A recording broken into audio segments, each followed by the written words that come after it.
Hey guys, this is Preeti. Welcome back to my channel. दोस्तों, आज हम बात करने वाले हैं 2020 रिलीज्ड एक बंगाली हॉरर शॉर्ट फिल्म के बारे में जिसका नाम है द नॉक।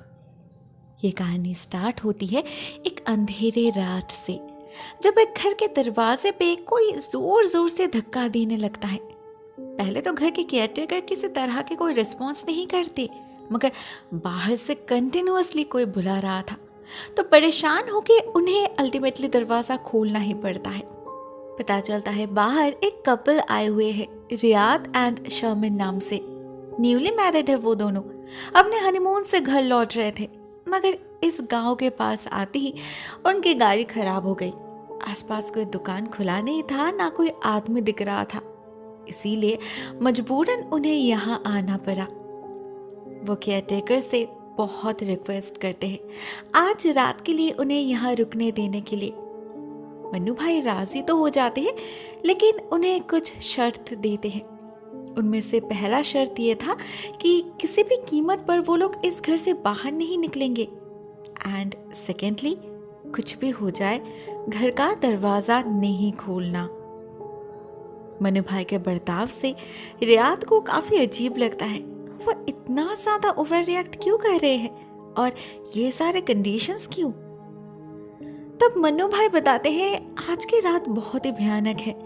इस गांव में इसे काल रात्रि माना जाता है।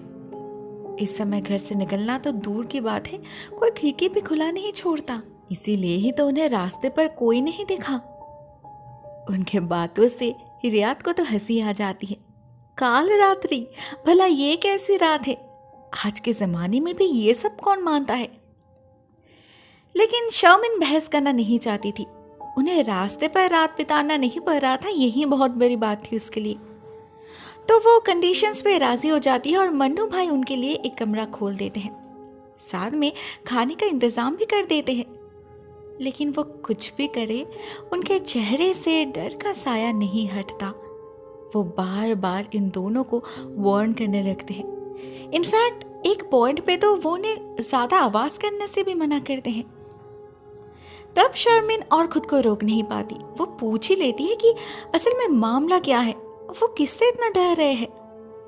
जवाब में मन्नू भाई बताते हैं इस गांव से कुछ ही दूरी पर एक दूसरा गांव है, काशिमपुर नाम से। वहां कभी एक बहुत ही खूबसूरत लड़की रहती थी।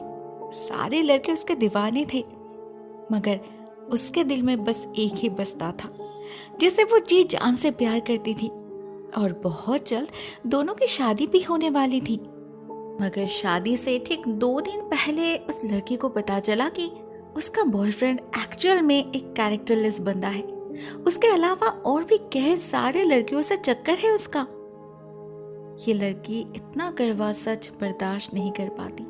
उसी रात रेल ट्रैक पर अपनी जान दे देती है। आज वही रात है।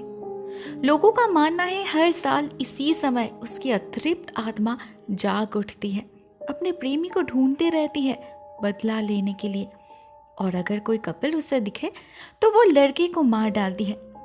जो सुख उसे नसीब नहीं हुआ वो दूसरों को क्यों मिले? भले ही ये किस्सा बहुत ही पुराना है, मगर आसपास के गांव में सभी इसे मानते हैं, मन्नू भाई भी। इसीलिए ही तो वो पहले दरवाजा खोलने से इनकार कर रहे थे। और ये लोग तो न्यूली मैरिड है, उन्हें और ज्यादा सावधान रहना चाहिए। हाँ, घर के अंदर रहने से कोई खतरा नहीं होगा, फिर भी वो खुद पूरी रात जगकर उनकी देखभाल करेंगे। रियाद और शर्मिन को उनकी बातें बहुत फनी लगती है, बहुत मजाक बनाते हैं वो उनका। 21st सेंचुरी में डायन कोई बच्चा भी यकीन नहीं करेगा।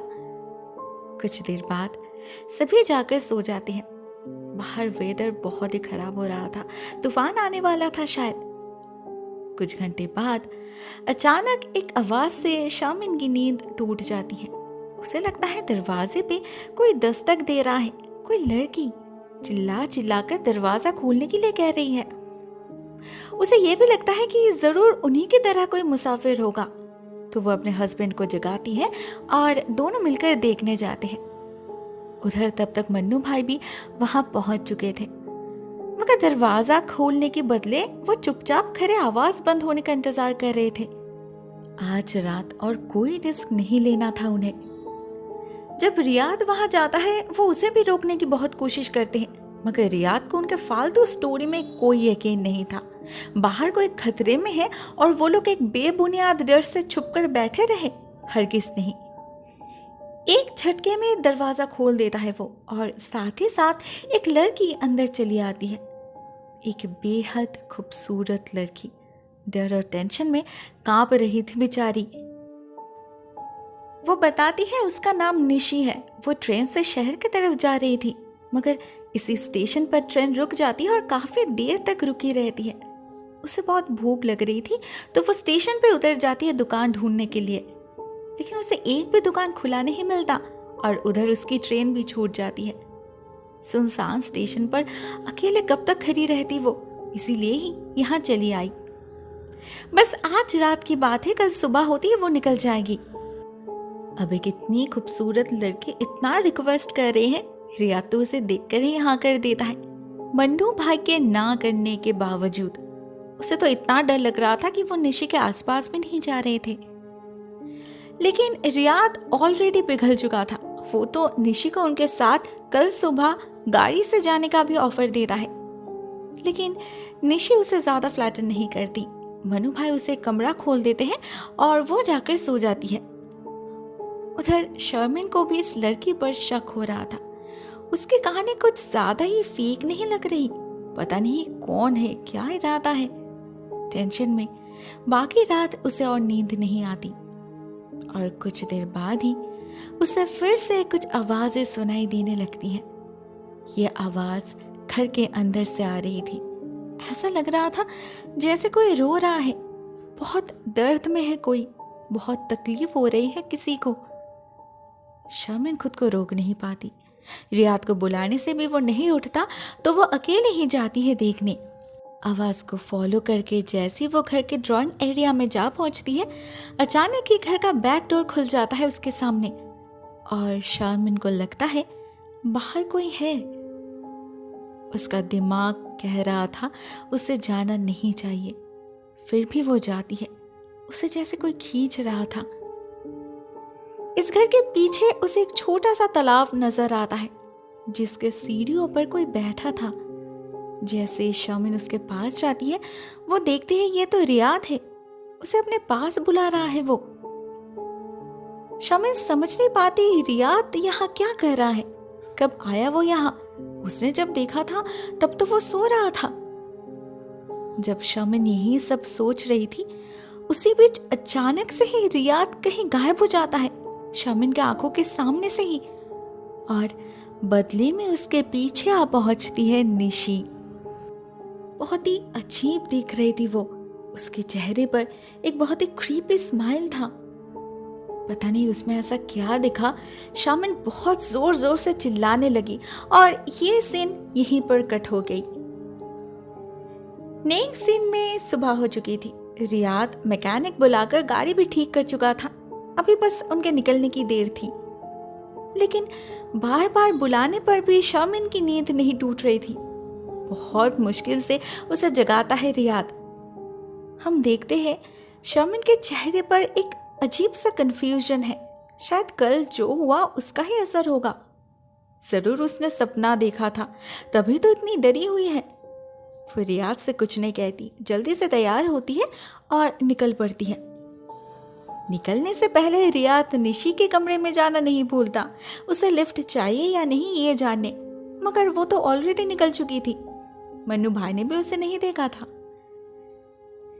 रियाद और लेट नहीं करता। रात होने से पहले उन्हें घर पहुंचना था, तो वो भी जल्दी से निकल पड़ता है और मन्नू भाई भी अपने काम पे लग जाते हैं। रोज की तरह सबसे पहले वो तालाब के पास ही जाते हैं अपना हाथ मुंह धोने, मगर इस बार जैसे ही वो झुकते हैं, उन्हें पानी में किसी के शॉल नजर आता है, जिसे खींचने पर उन्हें दिखाई देता है एक भयानक नजारा। उसे दिखता है पानी में किसी की लाश तैर रही है। पूरा शरीर तो फूल चुका है उसका, फिर भी मन्नू भाई को पहचानने में कोई प्रॉब्लम नहीं होती। ये लाश शर्मिन की है। लेकिन अगर शर्मिन मर चुकी है तो रियाद के साथ गाड़ी में बैठकर घर कौन गया? जवाब शायद मन्नू भाई को पता था, इसी का तो डर था उन्हें। लेकिन इसका अंजाम क्या होगा वो सोचकर ही उनके हाथ पैर ठंड पड़ रहे थे। उसे तो पहले से ही शक हो रहा था उस निशी के ऊपर। इस जगह के आसपास सभी गांव वालों को काल रात्रि के बारे में पता होता है, तो अकेले घर से निकलने का तो सवाल ही नहीं उठता। उसने रियाद को कितनी रोकने की कोशिश करी, कितना समझाया, मगर शहर के मॉडर्न लोगों ने उनकी एक नहीं सुनी। अब इसका अंजाम भी उन्हें ही भुगतना पड़ेगा। अनहोनी को रोकना किसी के बस की बात नहीं। इधर जब मन्नू भाई बस यही दुआ कर रहे थे कि किसी तरह रियाद को असलियत समझ आ जाए और टाइम रहते वो खुद को बचा पाए, क्योंकि वो चाहकर भी उसे वार्न नहीं कर पाएंगे। और तब उधर इस सबसे बेखबर रियाद को हम देखते हैं अपने घर की तरफ बढ़ते हुए। उसे कोई आइडिया ही नहीं था कि उसके साथ जो है, जिससे वो इतने हंस हंस कर बातें कर रहा है, अपने साथ अपने घर ले जा रहा है, वो असल में उसकी पत्नी है ही नहीं, एक चुड़ैल है जिसने कल रात उसके पत्नी का खून करके खुद उसका रूप ले लिया है। वो सब कोई सपना नहीं था, हकीकत था। निशि सच में ही एक डायन थी जिसका अगला शिकार शायद अभी वो खुद ही होने वाला है। क्या उसे कभी सच्चाई पता चलेगा? क्या बचा पाएगा वो खुद को, या अपने अनजाने में ही वो हमेशा हमेशा के लिए इसी डायन के जाल में फंसा रह जाएगा? ऑफ कोर्स अगर उसे जिंदा रहने का मौका मिले तो क्या होगा उसके साथ, गॉड नोज। दोस्तों, इस सवाल का जवाब हमें इस फिल्म में नहीं मिलता, क्योंकि ये कहानी यहीं पर एंड हो जाती है। मुझे तो काफी इंटरेस्टिंग लगी है स्टोरी। बस 19 मिनट की है, आराम से देखा जा सकता है। लेकिन प्रॉब्लम ये है कि ये फिल्म बंगाली में है और इसमें कोई सबटाइटल भी नहीं है, तो मुझे नहीं लगता नॉन बंगाली व्यूअर्स इसे इतने अच्छे से एंजॉय कर पाएंगे। साथ में वीडियो क्वालिटी भी काफी खराब है। ज्यादातर सीन्स इतना डार्क है कि हार्डली कुछ दिखाई देता है। लेकिन इस सब के अलावा अगर हम सिर्फ मेन स्टोरी पर फोकस करें तो वो काफी इंटरेस्टिंग है। मैं फिल्म का लिंक डिस्क्रिप्शन बॉक्स में डाल दूंगी, तो चाहो तो चेक कर सकते हो। आज के लिए बस इतना ही दोस्तों। Thank you so much for watching this video. बहुत जल्द मिलते हैं किसी और नए वीडियो के साथ। तब तक के लिए टेक केयर, टाटा।